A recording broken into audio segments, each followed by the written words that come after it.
Okay. Hello. Hello, everyone, and we're live.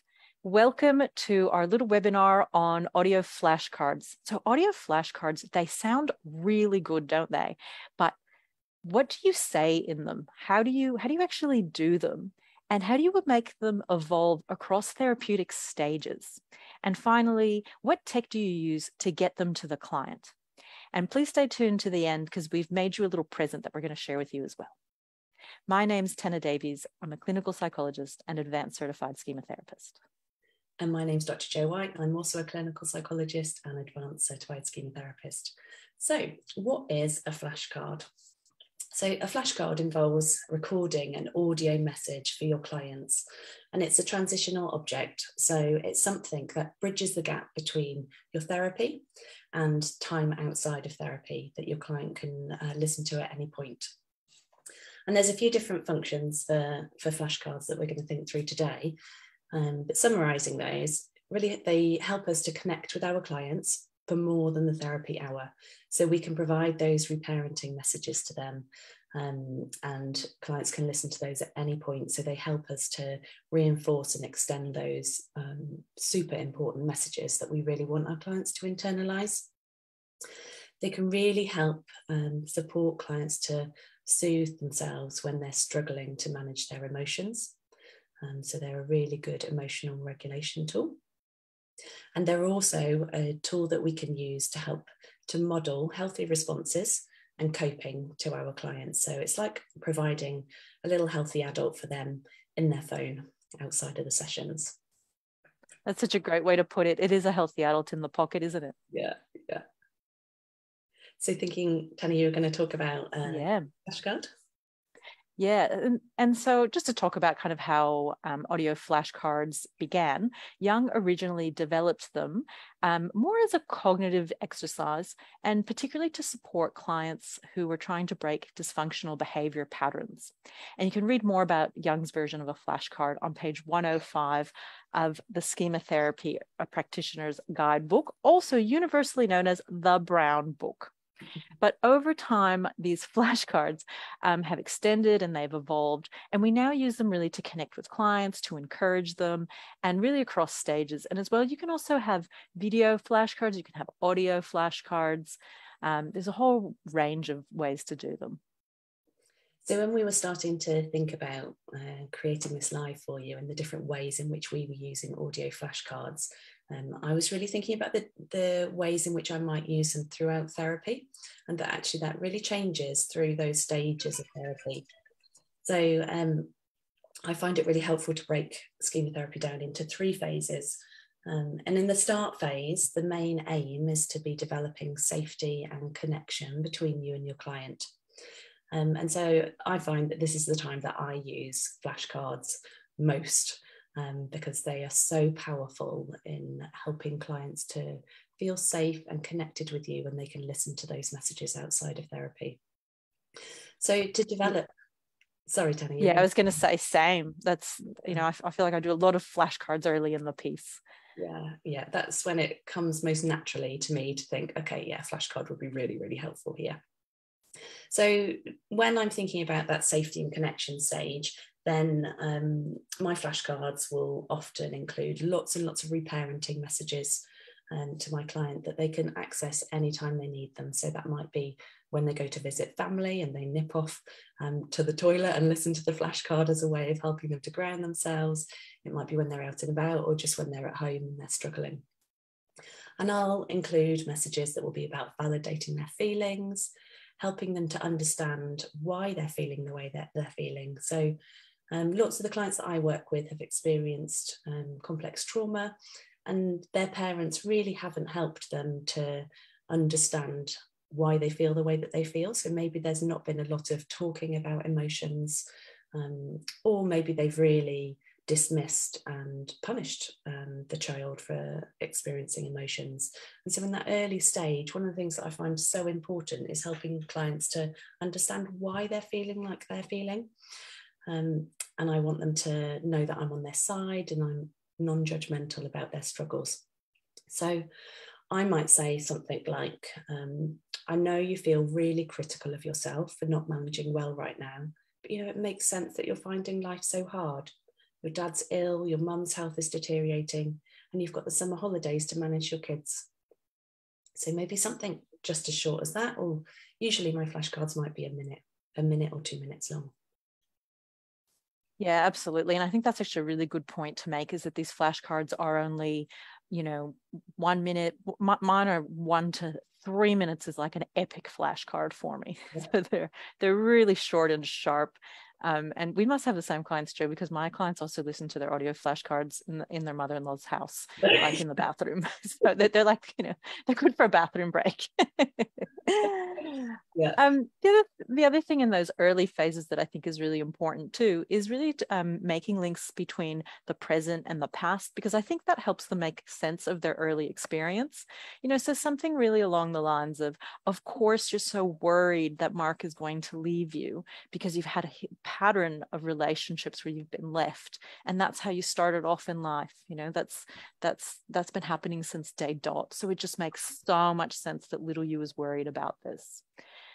So we're trying to make sense of why they're feeling the way that they're feeling as a way of normalizing it. We're not necessarily trying to dispute it, but we're trying to let them know we understand, and we understand in the context of their history and who they are.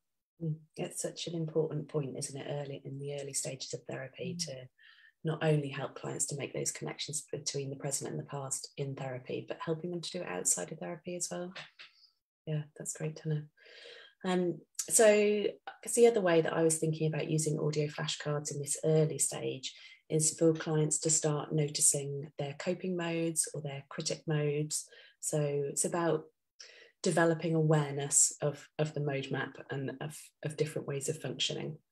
So I might suggest that a client listens to a message that I create for them when they're feeling certain emotions or when they're behaving in a certain way, as a way of helping them to recognize what mode they're in. So for example, if I've a client who might be feeling overwhelming shame, then I might suggest, okay, when you have that feeling, then I want you to listen to this audio message. And maybe I'll say something like, hey Jane, you're listening to this message because you're having really strong feelings of shame, and that tells me that your critic is really loud right now. And maybe it's saying horrible things to you, like no one cares about you, but the critic mode is wrong, I care about you. So it's just a way of increasing that labeling of, okay, these feelings come up and these are the messages that come up when your critic mode is about, and it's really strong. Such a powerful way to educate them about the model, but in a way that's really meaningful and tailored to them, and uses the relationship as well. Yeah. And strengthens the relationship. I love that. And, I care about you as well. Yeah. Lovely. And so ultimately what we're trying to do with these audio flashcards is we're trying to help the client internalize our healthy adult, so that they can blend it with their own and the healthy adult of other role models that they may have. And that's kind of where we're going with this. And so the audio flashcards just another way of doing that, in addition to all the beautiful work that you do in therapy. Yeah, that's so important. So in the second phase, or the middle phase of therapy, we're hoping to help our clients to express their feelings more freely, and to notice their modes, and to start making some changes. So there's a bit of a shift, I guess, towards the change phase in our audio flashcards at this point. So I'll often use audio flashcards to help consolidate some of the work that we've done in session, particularly if a client has expressed emotions freely. I'll be providing them with praise and encouragement for doing that. So if I've got a client who perhaps happens to surrender their needs to other people all of the time, I might say something like, I was so proud of you today for sharing your anger when your mum let you down. Like, it's brilliant that that part of you found a voice and that you could defend yourself, because that's what you really, really need. I want you to keep going with this. And I know it's hard sometimes because you feel guilty, but it's so important that you're standing up for yourself. So I often find, I don't know if this is the same for you, Tanner, but when the change phase starts and the people that I'm working with make some really big shifts in therapy, often there can be a bit of a backlash from the critic mode afterwards. And so we'll be anticipating that often in session, sending my client away with an audio flashcard to support them for the fact that, yes, you've made this brilliant change, and really encouraging and praising that, but recognizing actually that might come along with a bit of anxiety and a strengthening, or the critic mode certainly getting a bit louder after session when these changes have been made at first. I do find that particularly if they have a punitive critic that goes in with for the character assassination. You know, you just don't you get all high and mighty. You know, you're worthless. You know, that kind of stuff. The punitive critic can get very ugly. And so I think it's really worth being front-footed, and it's a really good way of using audio flashcards. Yeah. And so also during this phase of, self-expression and recognizing patterns, we can use the audio flashcard to help sort of build some more insight and reinforce the knowledge around those patterns. So for example, the critic modes, the coping modes, it's really a way of reinforcing the formulation. So it might be, I know you've got a job interview coming up, and you're probably going to notice the critic telling you that you're pathetic and worthless and you don't even deserve a chance. And then I know that little you is probably going to feel really awful. And that might lead to that sort of avoidant behavior that we've talked about. And then talking about all of the kind of choice points, if you will, for the healthy adult to intervene, and giving them some ideas around doing that, or you can sort of discuss it together in the therapy room. So it's a great way of, sort of extending the formulation outside of the session. These sound like really helpful ways of providing a bit of structure for somebody to think through some of the challenges that they're struggling with outside of therapy. Because I think often it can be really hard, can't it, to make sense of, even as a schema therapist myself, being able to understand the mode flipping that I'm going through can be really hard to do without somebody else to support you with that. So a flashcard's a really nice way, isn't it, of providing a bit of structure to do that outside of sessions. Absolutely. And it's a great way of them being seen and known, because sometimes they'll come back and they'll say, oh my God, that's exactly what happened. I did the critic thing, and then I did the vulnerable child thing, and then I did the avoidant thing. And then, but I remembered to do the healthy adult thing. So it's really a lovely way to work. The next stage is really around autonomy and healthy adult strengthening. And this is towards the sort of end of therapy. And in this phase, we're really looking at encouraging and instilling confidence in the client, letting them know that we know that they can make better choices, also helping them make links between the modes and notice patterns, but really just that real faith in them, like, I know you can do this, you've got this, this is, you are so capable of doing this. And it's a really gratifying stage of therapy, I find, because you work so hard to get here. And of course, you can be there for them if they need. But I find this is the phase where I start making jokes like, you're not going to need me anymore very, very soon. And, it's lovely, because you're sort of really telling them, I know you can do this. Yeah, that sort of reminds me of stage with adolescence, where you're really, really encouraging. You can do this now. It's okay to you. I'm still here. I'm still here to support you if you need me to. But actually, I'm on the sidelines now, and I'm cheering for you. You can do this by yourself. Yeah. So when clients are in this stage where the healthy adult is quite well developed, then I will start to help them to notice and challenge their own critic mode outside of therapy sessions. And I'll use an audio message to help them to do that. So I'll often use an audio message to prompt them through a particular exercise. So for example, I have recorded messages where I've asked clients to sit down, imagine sitting opposite their critic mode, imagine what their critic mode looks like, the messages that they're saying, really noticing the impact that that's having on their vulnerable child mode, and then encouraging them to stand up and to challenge the critic themselves, to say what they want the critic to do. And if a client needs a bit more encouragement, then in the audio message, I might provide some suggestions for them to say to the critic mode, like, your messages are cruel.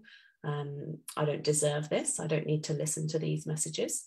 But if they're a bit later on in therapy, where they don't need my encouragement so much in terms of providing words for them, then I will just be doing that cheering on the sideline, like, you can do this.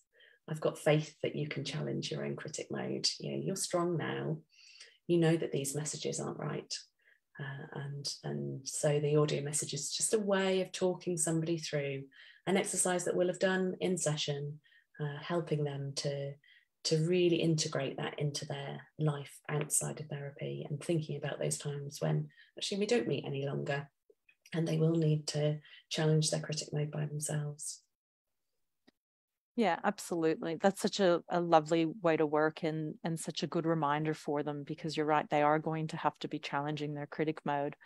And if you can effectively prompt them to do it as a reminder, that's a good springboard for them to put in those messages. Yeah. Yeah.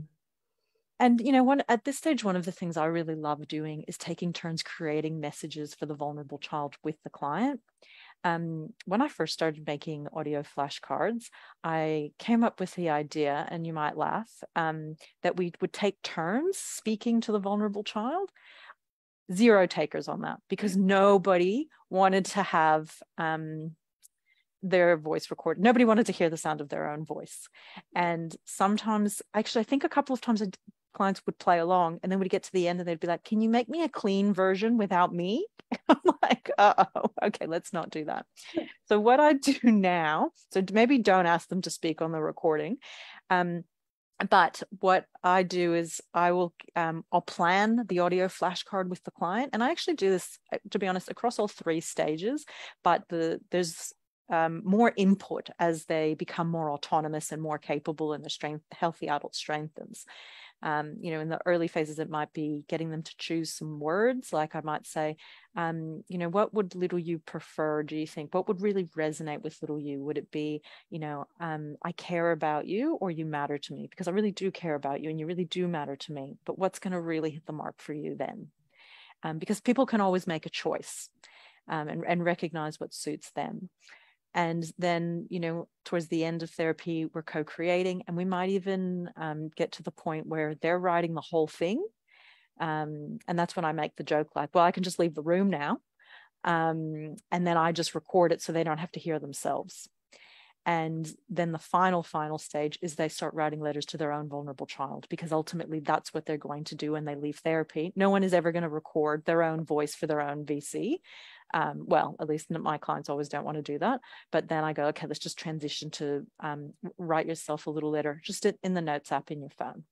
Yeah, and that's kind of where you end up. And I really like the idea of creating the messages with your client as well. I certainly, in the early days, felt really responsible for, oh my gosh, I have to come up with these magic messages for their vulnerable child, and they need to hit the mark perfectly. And it was such a relief when my supervisor said, no, you can just create it with your client and they can let you know what they want to hear. I was like, okay, hallelujah. I know. And then you get like it, and that's really like, our own, as therapists, that's our own demanding critic coming in, telling us we have to have, to be a good therapist, you have to have it all, sorted, but you don't, because everyone's preferences are really different. And, it's good to involve them anyway. Yeah, so it was a relief for me. And as you say, the messages tend to be a bit more fine-tuned then, because they hit the mark just right for your client. So thinking a little bit more about the tech then around how we actually create these audio flashcards for our clients. So as you were saying, Tana, we can work with our client to create them and record them onto their phone in the session before they leave. I think that's the most simple way. It's already done. You don't have any issues with sharing the information over email, and that it might not be private in some way. Somebody might intercept it. So I think that's the safest way of doing it. But if you're feeling a bit anxious, like I was in the early days of creating audio flashcards, then maybe you want to have some time after session to prep it and to do it without your client watching you do that. So you could either record it onto your phone. So most phones have a voice memo app already, but if doesn't, then you can find one in Google Play Store. I think iPhones have one on there on the phone already. And then you can email that or send via a text message the audio message that you create in the voice app. Other ways that you can do it is on Zoom. So you could finish your Zoom meeting with a client and just press record of the session, and then you'll get a recording of both the voice and the video. And you can ask your client which they would prefer. So some really like to have a video of you talking, so making sure that you're looking right directly at the camera. Maybe you come in quite close if the message is for the vulnerable child mode, and your clients will really appreciate having those types of messages. So I think those are the main ways, aren't they? So, and the other way, I guess, is WhatsApp. You could do it through WhatsApp. So WhatsApp would give you the option of doing a video or an audio message, and that has the benefit of being end-to-end encrypted as well, so you don't have to worry so much about security. Yeah, for sure. So there's lots of different ways that you can do it, and as Jo said, just negotiating with your client whatever is helpful for them. And there's also some other sort of creative formats that you can use. So one of them is sometimes I'll actually type out an audio flashcard. I guess it's not really audio then, but it's a digital flashcard, and I will send it as a schedule send. Now, I don't lie to the client. I will tell them I'm schedule sending it. And I will say to them, all right, I'm going to schedule send this for Tuesday morning because that's when you have that interview. Rather than telling them I'm taking notes and I'll just remember to send it. I'll say, okay, this is going to be delivered to you right at the right time. And that's really lovely because they sort of forget about it and then they get it. And they, even though they know that you've set this all up, it's still like, oh, I'm being held in mind. And the other thing that I'll do is I set an alarm on my own phone, and I tell them I'm going to set an alarm on my phone at 8 a.m. on Tuesday because you've got that interview then. And that way you know that I am thinking of you and you have the email. And of course you can do video. And the other lovely way to do it is, and I'll confess that I don't manage this one very often, is you can just get some beautiful postcards or some cards and write them a little card. Someone once told me that they used to write little cards and then post them to the client, and then the client would get it a few days. So that would be a beautiful way to do it. And then, yes, as I said, the final way is for them to write letters to their vulnerable child. And that's a really lovely way to work. Yeah, so that's way. I was just thinking, Tenna, that when I have done written flashcards for people, perhaps because they don't want something on their phone or they don't want to have something via email, then when they're reading it, they can hear my voice anyway. They're reading and hearing me say it. So even if people don't have the appropriate tech to receive an audio flashcard, don't throw away the idea of written messages, because they still have value and your clients will still be able to hear you saying those messages anyway. And sometimes you can actually send them both. So sometimes what I'll do is when I'm co-creating those healthy adult messages, I'll type it in an email. We'll schedule send it for the interview, and then they will listen to it as well. Because I got into the habit of saying, do you want to write it? Do you want me to voice record it? And, half the time they say both. And I thought, actually, that's pretty easy to do. Because if you're not doing a handwritten plan, you're just typing it, well, you might as well send it to them. And then it helps them, because sometimes they're in places where maybe they can't find their headphones, or they can't listen to something, or they're on the bus, and then they can just look at their audio written flashcard. That's a really good idea. Yes, just lots of really beautiful ways to work with this. And we actually have been busy making you a little present, which I'm super excited about, and I'm sure Jo is too. So I know that when I go to any kind of training, if I don't have it in writing, I will just personally forget the whole thing. So we have made you a little guide, a little free guide on how to make audio flashcard across therapeutic stages. So the flashcard will talk you through what is a flashcard, how can it help your client, who do they help and what they're used for, how do you adapt the flashcard across different therapy stages, and how do you create an audio flashcard, so some of the tech that you might want to use. And then on the second page, we've provided you with 3 different examples of audio flashcards. Well, these are written digital flashcards for clients that you might use depending on the stage that they're at in therapy. So hopefully that gives you some ideas, some templates of the ways in which you might use an audio flashcard with your client. So are we able to link this in the thread underneath the video?